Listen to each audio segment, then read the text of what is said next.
नमस्कार दोस्तों, आज बात करने वाला हूँ बहुत ही कमाल के कंटेंट के बारे में। दोस्तों आज बात करेंगे सेक्शन 43BH। कौन से ऐसे केसेस होंगे जिसमें एप्लीकेबल नहीं होगा, जहाँ पे आपको 15 दिन या 45 दिन के अंदर पेमेंट नहीं भी करोगे तो कोई भी प्रभाव नहीं पड़ेगा। चलिए समझेंगे कि कौन से ऐसे केसेस हैं जहाँ पे 43BH एप्लीकेबल नहीं होगा। 15 या 45 दिन की पेमेंट नहीं हुई तो कोई बात नहीं। बहुत कुछ सीखने को मिलेगा, बहुत कुछ समझने को मिलेगा। उससे पहले बताना चाहूँगा, जो भी भाई बंधु मेरे चैनल पे पहली बार है, इस वीडियो को पहली बार देख रहे हैं, जिन्होंने अभी तक सब्सक्राइब नहीं किया, सब्सक्राइब कर लीजिए। साथ ही साथ बेल आइकन पे भी क्लिक कर लीजिए ताकि इस तरह का कंटेंट आपको मिलता रहे। तो दोस्तों सेक्शन 43BH, जहाँ पे ये बोलते हैं कि अगर सामने वाला पर्सन, सप्लायर, जिससे आप माल खरीद रहे हो, सर्विस ले रहे हो या गुड्स खरीद रहे हो, एमएसएमई में रजिस्टर्ड है तो आपको 15 या 45 दिन के अंदर पेमेंट देनी होगी। अग्रीमेंट है तो 45 दिन और अग्रीमेंट नहीं है तो 15 दिन के अंदर पेमेंट देनी होगी। अदरवाइज वो परचेज जो आपने करी होगी गुड्स या सर्विसेज की, वो डिसअलाउ हो जाएगी।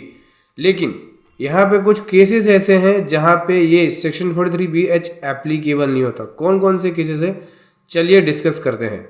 सो दोस्तों देखो क्या है, ये जो सेक्शन है, इस सेक्शन के अंदर इनकम टैक्स एक्ट के अकॉर्डिंग ये एप्लीकेबल है only micro and small units के ऊपर। ठीक है, जो मैन्युफैक्चरिंग कर रहे हैं गुड्स का या सर्विस दे रहे हैं उनके ऊपर एप्लीकेबल है। मेरे हिसाब से, मेरे ओपिनियन के हिसाब से ये जो प्रोविज़न है वो ट्रेडिंग यूनिट्स पे एप्लीकेबल नहीं होगा।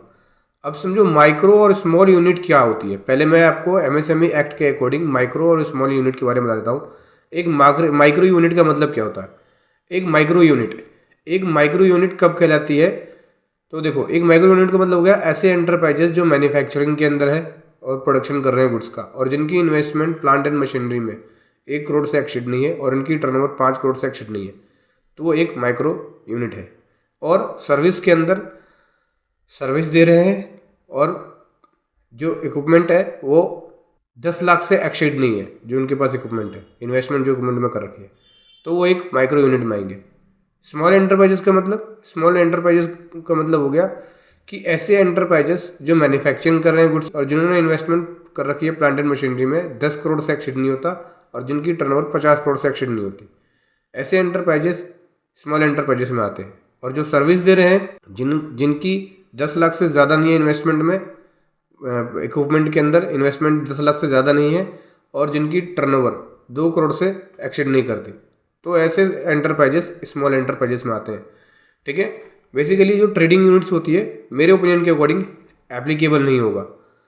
ये जो प्रोविज़न है सेक्शन 43BH, ये केवल माइक्रो और स्मॉल एंटरप्राइजेस पे एप्लीकेबल है, मीडियम एंटरप्राइजेस पे एप्लीकेबल नहीं है।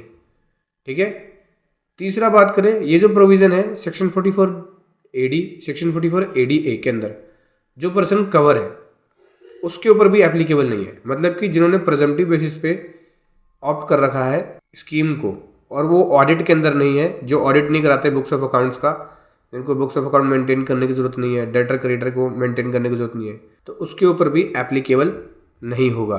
क्योंकि सेक्शन 44AD में तो क्रेडिटर की लिस्ट जाती भी नहीं है और ऑडिट के अंदर क्रेडिटर की लिस्ट जाती है, डेटर की लिस्ट जाती है। ठीक है, वहाँ पे आपको पार्टी वाइज देना होता है कि किस पार्टी का कितना पेंडिंग है, जबकि सेक्शन 44AD में नहीं जाता है। सेक्शन 44ADA या सेक्शन 44ADA ले रहे हैं आप, तो उस केस में आपके ऊपर ये वाली स्कीम एप्लीकेबल नहीं होगी। तो प्रेजम्पटिव टैक्सेशन स्कीम ले रखा है तो उसके ऊपर भी ये सेक्शन BH एप्लीकेबल नहीं होगा। और किसके ऊपर एप्लीकेबल नहीं होगा सेक्शन 43BH उसके ऊपर एप्लीकेबल नहीं होगा जो एमएसएमई एक्ट के अंदर रजिस्टर्ड नहीं है, उनके ऊपर भी एप्लीकेबल नहीं होगा। मतलब ऐसे पर्सन जो एमएसएमई में रजिस्टर्ड नहीं है उनके ऊपर ये एप्लीकेबल नहीं होगा। दोस्तों इस तरह के केसेस है जहाँ पे सेक्शन 43BH एप्लीकेबल नहीं होगा। इन सभी केसेस में सेक्शन 43BH एप्लीकेबल नहीं होगा। जहाँ पे आपको 15 दिन या 45 दिन की पेमेंट नहीं करते हो तो कोई फ़र्क नहीं पड़ेगा। लेकिन अगर ऑडिट का केस है, आप ऑडिट कराते हैं, तो उस केस में आपको ध्यान रखना होगा खास तौर ऐसे सप्लायर, ऐसे क्रेडिटर जो एमएसएमई में रजिस्टर्ड है, उनकी 15 या 45 दिन में पेमेंट हुई है या नहीं हुई है। अग्रीमेंट है तो 45 दिन और अग्रीमेंट नहीं है तो 15 दिन के अंदर आपको पेमेंट करनी होगी। अदरवाइज ऑडिट रिपोर्ट में वो परचेज आपकी डिसअलाउ हो जाएगी और उसके वो आपकी टोटल इनकम में ऐड बैक होके आपको उसके ऊपर टैक्स देना पड़ेगा। हालांकि प्रेजम्पटिव टैक्सेशन स्कीम में आप बच सकते हैं। वीडियो कैसी लगी जरूर बताएं। Thank you so much. जय हिंद, वंदे मातरम।